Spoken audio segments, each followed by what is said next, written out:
नमस्कार। आज के इस वीडियो लेक्चर में मैं डॉक्टर रीता दीवान धर्म विषय पर चर्चा करेंगे। भारतीय समाज धर्म प्राण समाज कहा जाता है। डॉक्टर राधाकृष्णन ने कहा है कि धर्म की धारणा के अंतर्गत हिंदू उन समस्त अनुष्ठानों और गतिविधियों को करता है जो मानव जीवन को गढ़ती और निर्देशित करती है। धर्म को हम रिलीजन शब्द के हिंदी अनुवाद के रूप में नहीं समझ सकते, क्योंकि धर्म एक बृहद अवधारणा है। धर्म भौतिक और अभौतिक सामाजिक व्यवस्था को निर्धारित करती है, गढ़ती है। सामान्यतः धर्म शब्द का प्रयोग अलौकिक शक्ति, अदृश्य शक्ति से लगाया जाता है। कुछ विद्वानों ने इसी आधार पर धर्म को परिभाषित भी किया है।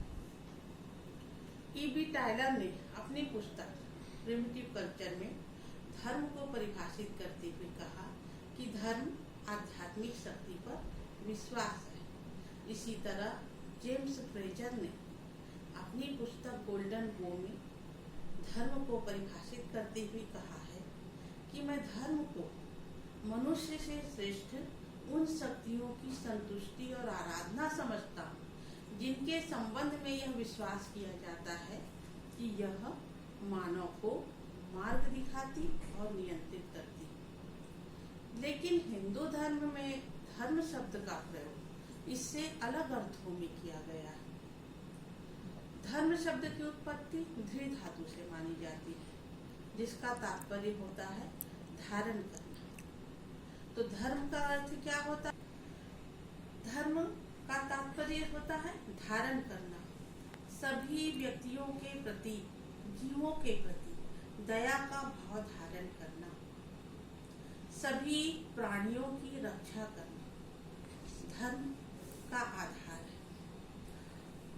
इंद्रदेव ने मीज को उद्धृत करते हुए कहा है कि धर्म की धारणा के अंतर्गत सभी नैतिक नियम, कानून, रीति रिवाज, वैज्ञानिक नियम आ जाते हैं। मीज ने अपनी पुस्तक धर्म सोसाइटी में कहा है कि प्राचीन धार्मिक साहित्य में धर्म विविध रूपों में व्यक्त है।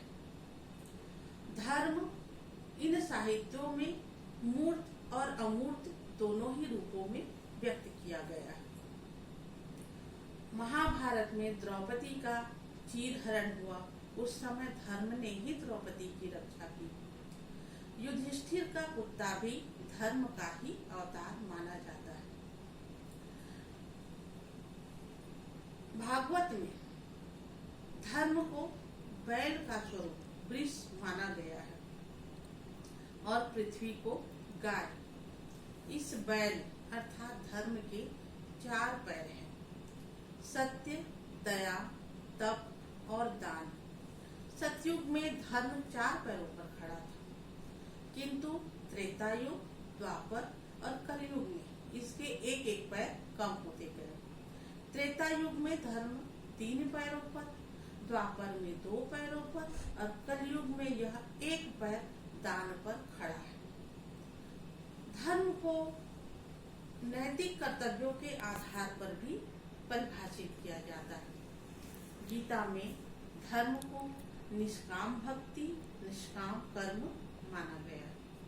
आगे हम देखते हैं धर्म के विविध स्वरूप। हिंदू धर्म के मुख्यतः 3 स्वरूप माने गए हैं: सामान्य धर्म, विशिष्ट धर्म और आपद धर्म। तो सबसे पहले हम सामान्य धर्म पर चर्चा करेंगे। सामान्य धर्म मानव धर्म भी कहा जाता है। इसके अंतर्गत वे नैतिक नियम आते हैं जिसके अनुसार आचरण करना प्रत्येक व्यक्ति का परम कर्तव्य माना जाता है। यह धर्म व्यक्ति में मानवोचित नैतिक गुणों का विकास करता है और उनमें व्याप्त श्रेष्ठता को जागृत करता है। मनुस्मृति में धर्म के 10 लक्षण बताए गए हैं: धृतिः, क्षमा, दमोस्तेय, शौचमिंद्रिय निग्रह, धीर विद्या, सत्यम क्रोधो, दशमम धर्म लक्षण। तृतीय, धैर्य धारण करना, क्षमाशील होना। दम, शारीरिक वासनाओं से मुक्त रखना। अस्तेय, चोरी न करना। शौच, शुचिता, आंतरिक और बाह्य पवित्रता बनाए रखना। इंद्रिय निग्रह, इंद्रियों पर नियंत्रण रखना। धीर विद्या, बुद्धि का विकास करना और निरंतर ज्ञान प्राप्त करना। सत्य मतलब सदैव सत्य बोलना। अक्रोध, क्रोध न करना। ये 10 लक्षण मनुस्मृति में बताए गए। दूसरा हम देखते हैं विशिष्ट धर्म। विशिष्ट धर्म को स्वधर्म भी कहा गया है।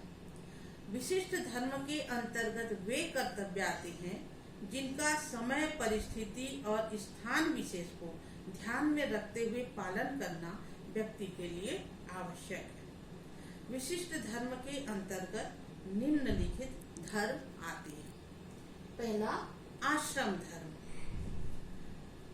आश्रम धर्म के अंतर्गत गृहस्थ के परम कर्तव्य पंच महायज्ञों के द्वारा अन्य लोगों के प्रति अपने कर्तव्य का पालन करना और संतान उत्पत्ति के द्वारा समाज की निरंतरता में योग देना है।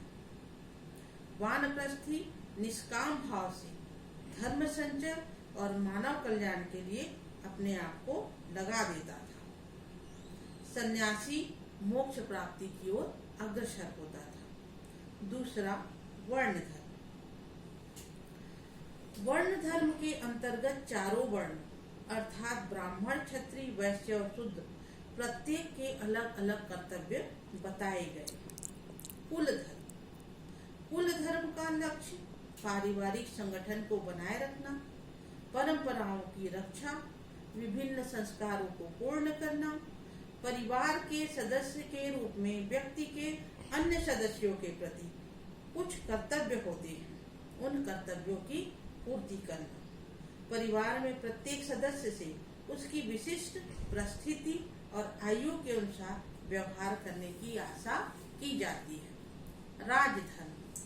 राजधर्म के अंतर्गत राजा या शासक के प्रजा के प्रति कुछ कर्तव्य आते हैं जिनका पालन करना उसके लिए जनहित की दृष्टि से आवश्यक है। युग धर्म। युग धर्म को काल धर्म के नाम से पुकारा जाता है।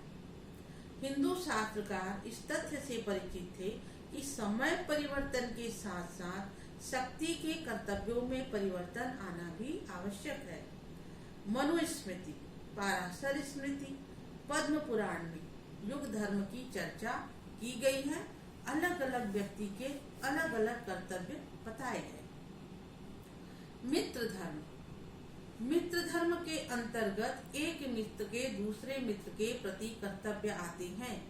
एक मित्र का अपने मित्र के प्रति यह कर्तव्य है कि वह सुख दुख में उसका साथ दे, कर्तव्य का पालन करने के लिए उसे प्रेरित करे। गुरु धर्म। हिंदू समाज में गुरु को बहुत ऊंचा स्थान प्रदान किया गया है, परंतु साथ ही उसके कुछ कर्तव्य भी बतलाए गए हैं। उसे सदैव अपने शिष्यों की हित कामना, अहिंसा और त्याग भावना से ज्ञान का प्रसार करना चाहिए। तीसरा, आपद धर्म। आपद धर्म का तात्पर्य है आपत्ति काल में या संकट के समय व्यक्ति को अपने सामान्य और विशिष्ट धर्म में कुछ परिवर्तन कर लेना चाहिए। आपद धर्म के नियमों के अंतर्गत व्यक्ति को अपने प्राणों की रक्षा के लिए किसी भी प्रकार का आचरण करने की स्वीकृति दी गई है। आपत्ति काल में धर्म की रक्षा के लिए झूठ बोलने तक की आज्ञा है। केवल असामान्य परिस्थितियों में ही आपद धर्म का सहारा लेने की अनुमति प्रदान की गई है। आगे हम देखेंगे कि हिंदू सामाजिक जीवन में धर्म का क्या महत्व है। नंबर 1, धर्म ने व्यक्तित्व के निर्माण में सदैव सहायता पहुंचाई है। बालक के समाजीकरण में परिवार का विशेष महत्व होता है और परिवार सदैव से ही धार्मिक क्रियाओं का प्रमुख केंद्र रहा है। बालक में समाज के नैतिक नियमों के प्रति आस्था उत्पन्न करने में और सद्गुणों का विकास करने में तथा चरित्र निर्माण में निश्चित रूप में सहायक रहे हैं। धर्म सामाजिक नियंत्रण का भी महत्वपूर्ण साधन रहा है। धर्म में पाप पुण्य, स्वर्ग नरक के विचार जिनसे डरकर व्यक्ति समाज विरोधी कार्य नहीं करता है। तीसरा, धर्म ने व्यक्ति को कर्तव्यों का पालन करने के लिए सदैव प्रेरित किया है। कर्म और पुनर्जन्म की धारणा ने व्यक्ति को अपनी परिस्थिति से संतुष्ट रहने और उचित रीति से अपनी भूमिका निभाने को प्रोत्साहित किया है। हिंदू धर्म ने व्यक्तियों को अनेक मानसिक संघर्षों से बचाने में भी योग दिया है। व्यक्ति को यहाँ कर्म करने का आदेश दिया गया है।